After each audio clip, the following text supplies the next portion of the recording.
Something else I want to talk about is how to make beats for rappers and singers and vocalists versus making beats for anyone else that just enjoys listening to music, including yourself. I find that us as producers, we have a hard time keeping that canvas simple because we want to like it. We don't want it to sound naked. And artists are the opposite. I know we think, hey, we're giving them all the stems. Let them air it out if they want to take out a layer or two.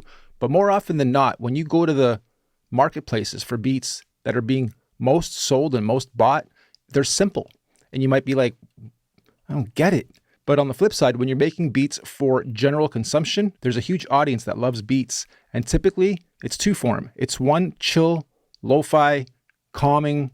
Let me have it as background things over there. I'm not trying to rap and sing over it. I just want some cool beats to put me in a good vibe. People love those. And secondly, the busy beats. The busy beats that I'm talking about, filling in the canvas, filling in the spectrum, constant change-ups, constant drops, constant everything variating so that you're tingling the brain and they have something to latch onto when they do want to listen to the actual beats or rap over the actual beats. And then third, the ultimate enjoyment of sonic enthusiasm of like the raver days and like jungle drum and bass, incredibly intelligent drumming up to the 64ths, 128ths even, and brain tingling, juggling hi-hats and all that. All this trap, drill, grime stuff to me is basic versions of my drum and bass and ragga jungle days. And you'll see some of that on my channel too.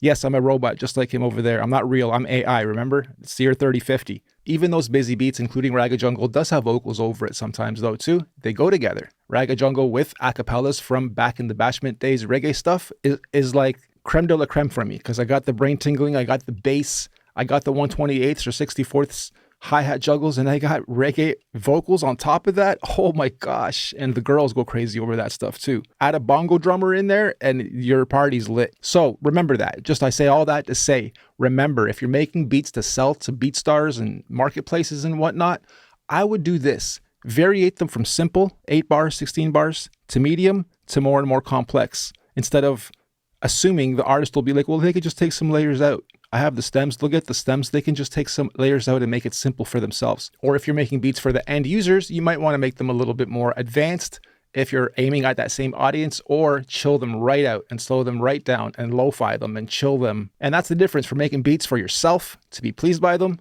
and making beats for vocalists to make them simple and leave huge pockets in various frequencies even throughout your demos trying to pitch it to them. Simplified makes you money from artists and vocalists. Busy, you can stream and people will probably enjoy them more.